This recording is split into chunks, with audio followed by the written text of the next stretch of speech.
Bismillahirrahmanirrahim. Assalamualaikum warahmatullahi wabarakatuh.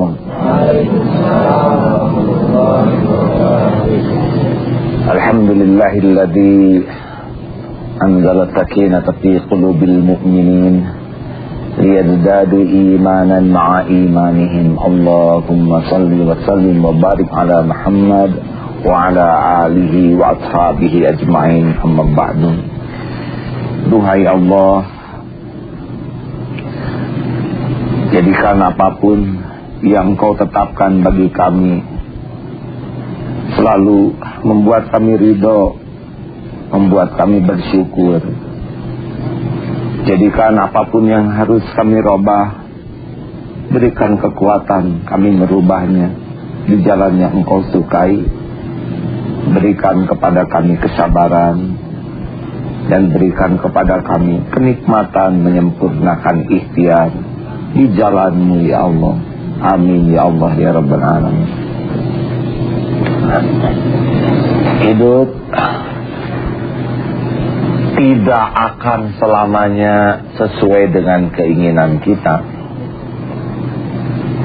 Tidak menarik kalau semua kejadian sesuai dengan keinginan. Karena Allah menjanjikan pertolongan dalam kesulitan, pertolongan dalam kesempitan yang tidak ada jalan.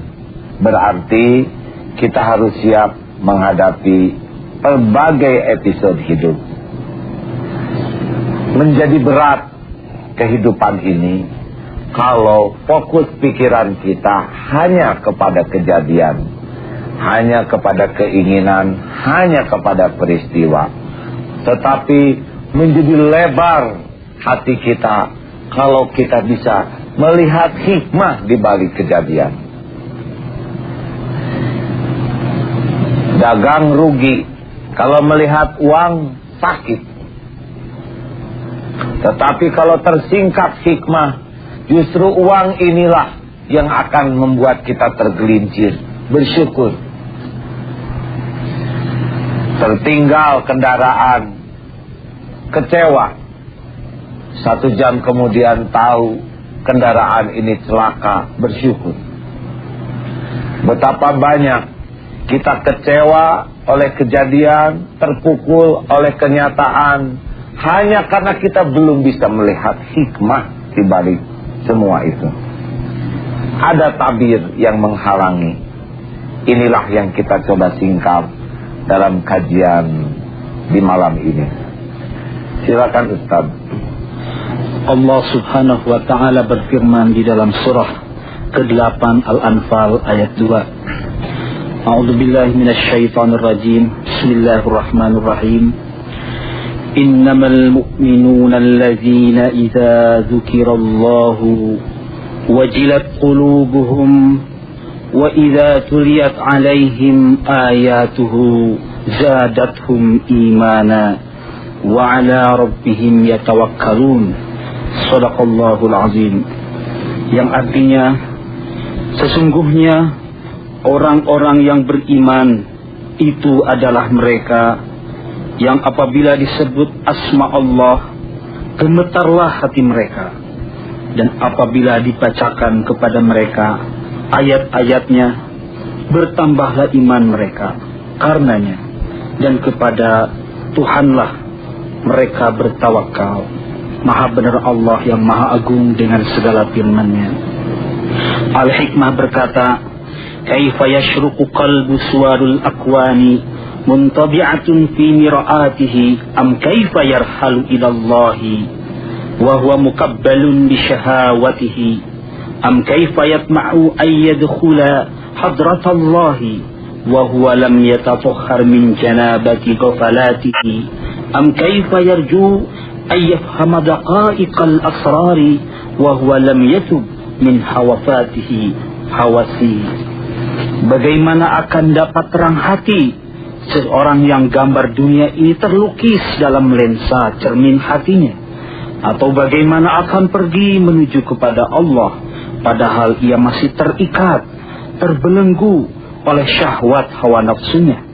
Atau bagaimana akan dapat masuk kehadirat Allah yang Maha Agung, padahal ia belum bersih dari kelalaiannya, yang di sini diumpamakan dengan karena dosanya, janabatnya, atau bagaimana mengharap akan mengerti rahasia yang halus, padahal ia belum bertaubat dengan sungguh-sungguh dari kekeliruannya. Saudaraku, bagaimana kita akan merasakan nikmatnya mengenal Allah yang Maha Agung jikalau selera kita masih yang rendah dan yang kotor? Bagaimana kita bisa mendekat kepada yang Maha Suci jikalau kita kotori hati ini dengan sesuatu yang nista, iri, dengki, benci? Jadi tidak ada yang menghijab dari semua kenikmatan membuka hikmah kecuali kita masih menutup tabir hati kita dengan dosa, dengan maksiat, buah dari ketidaksungguhan kita mengendalikan syahwat. Tabir hati membuat kita tidak bisa mengenal hikmah. Tabir hati kata dosa membuat kita tidak bisa mengenal Allah, dan itulah yang membuat kita sengsara dan juga hina. Nauzubillahi min dzalik.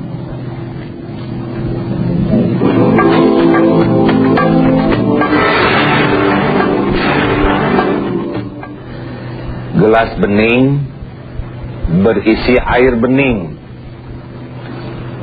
dimasukkan satu butir debu, mudah melihatnya, mudah pula mengambilnya.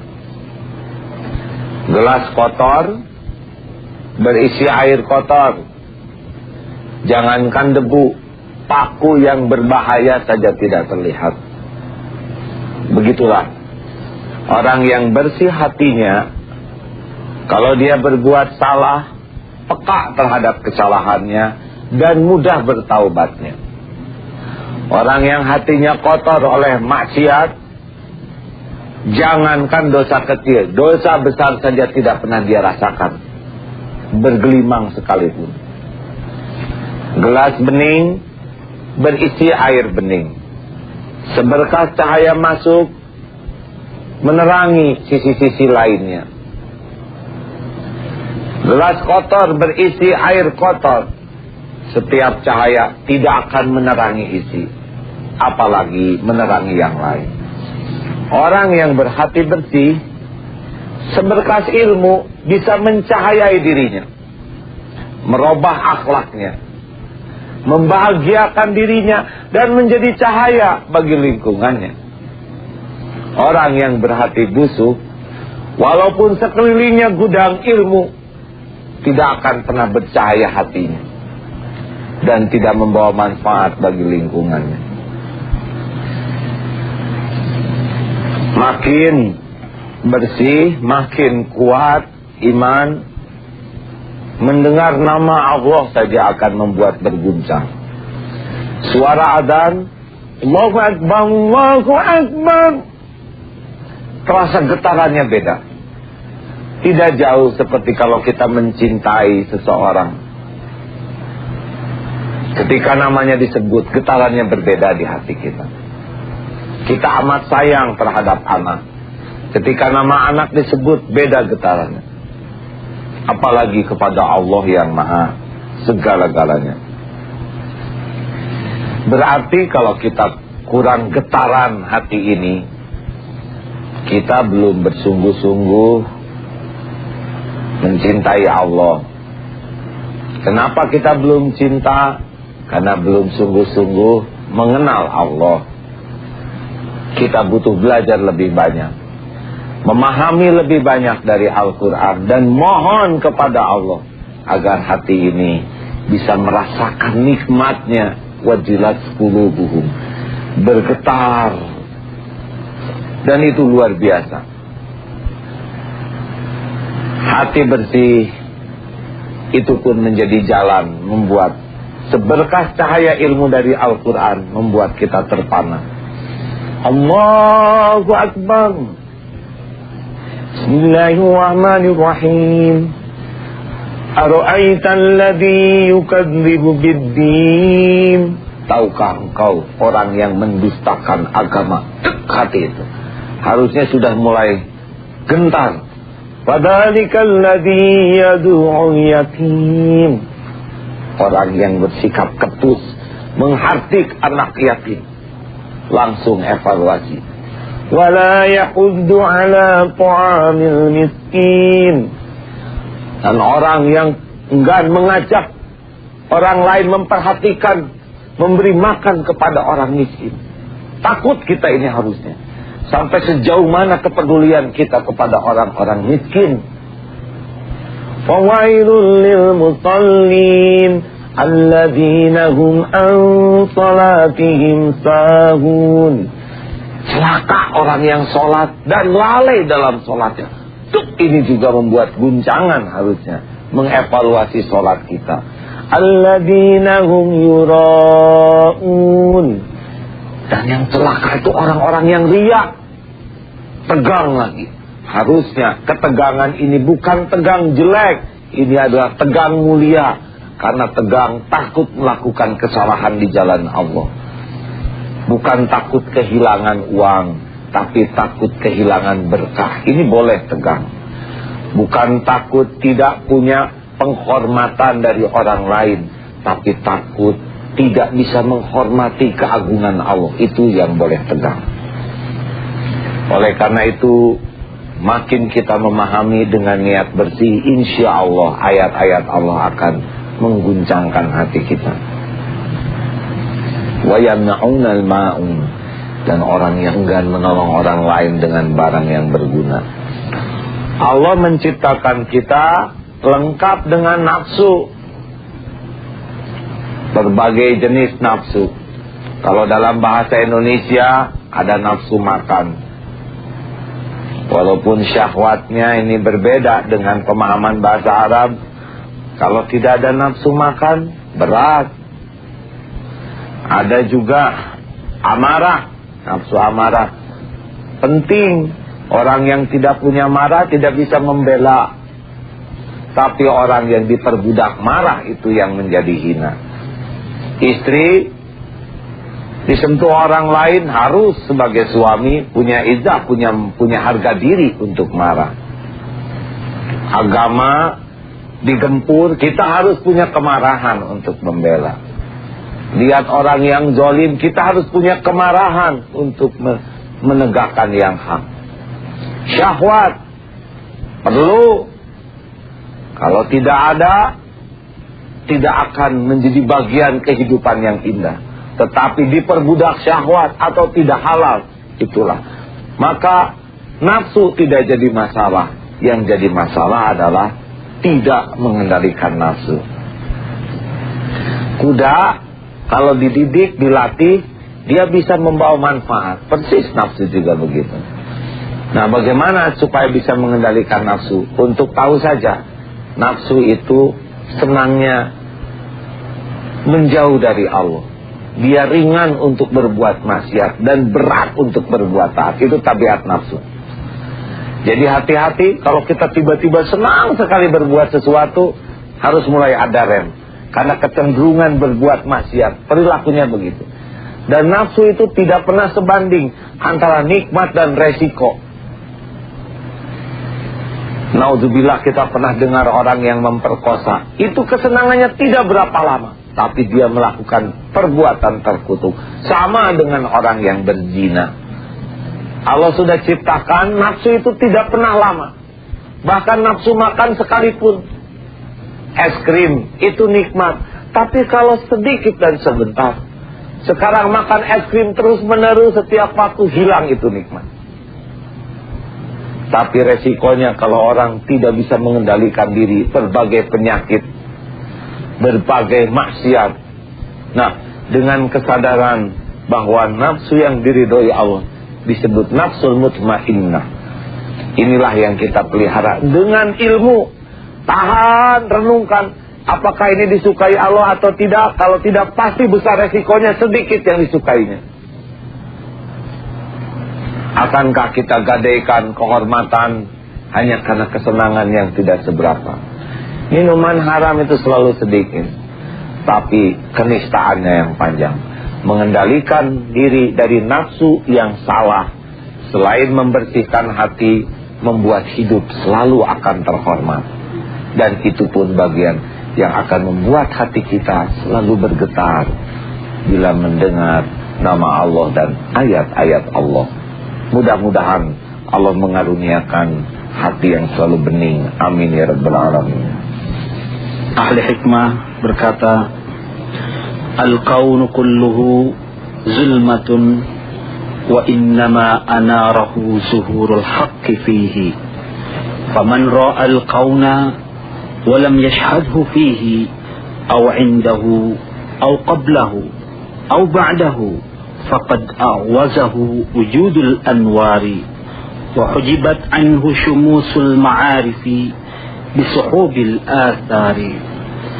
Alam itu kesemuanya berupa kegelapan, sedang yang meneranginya hanya karena tampaknya kebenaran, yaitu hak Allah padanya. Maka siapa yang melihat alam kemudian tidak melihat Allah di dalamnya, atau padanya, atau sebelumnya, atau sesudahnya, maka benar-benar ia telah disilaukan oleh nur cahaya, dan bertutup baginya surya, bahkan tertutup baginya nur ma'rifat oleh tebalnya awan benda-benda alam ini. Bahasa ini penuh kiasan. Melihat Allah bukan melihat zatnya, tapi pandangan hati yang merasakan kehadiran Allah. Kenapa orang tertutup hatinya? Karena terlalu banyak benda-benda yang menjadi tambatan hatinya. Seperti seorang yang sangat senang kepada barang, takut barang ini hilang, takut barang ini rusak, tertambat hatinya kepada barang. Padahal hilangnya barang, rusaknya barang kesayangan belum tentu keburukan. Mungkin Allah menolong dia dengan hilangnya barang ini, agar hatinya tidak terlalu banyak berpikir tentang barang. Ibu punya perhiasan yang bagus, yang mahal, itu akan mencuri hati. Takut hilang, takut rusak, takut ada yang sama, takut dicuri.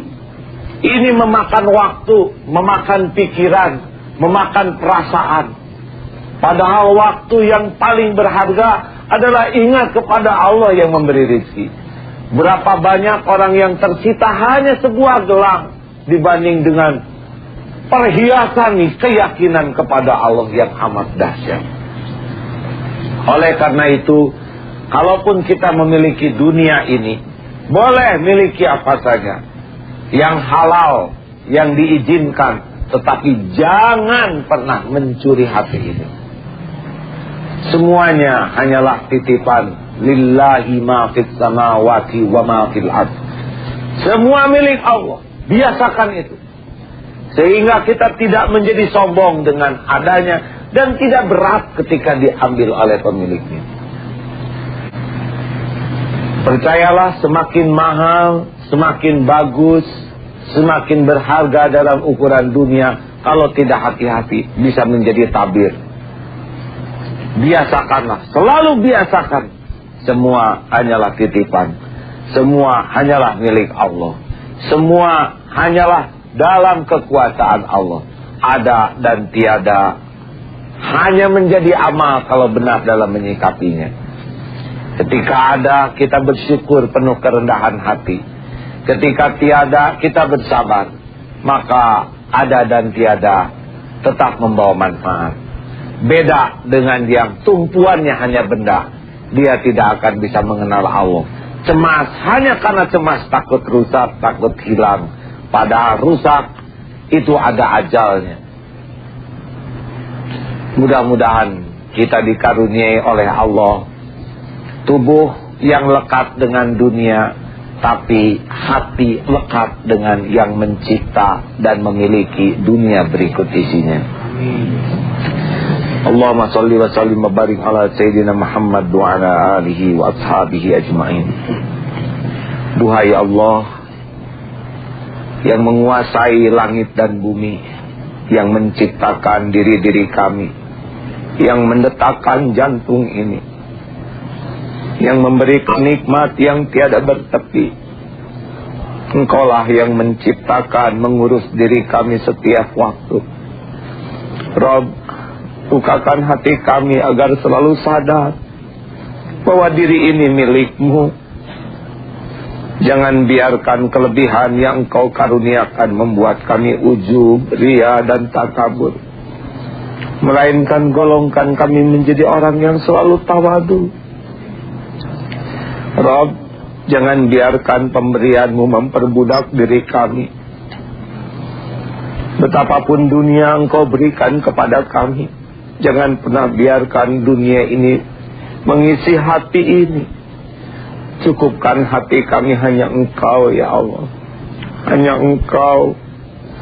Jangan biarkan pujian dan penghargaan makhluk-makhluk-Mu mencuri hati kami.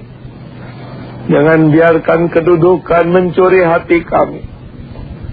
Ya Allah, izinkanlah hati ini hanya untuk-Mu, hanya karena-Mu, hanya merindukan-Mu, hanya berharap kepada-Mu.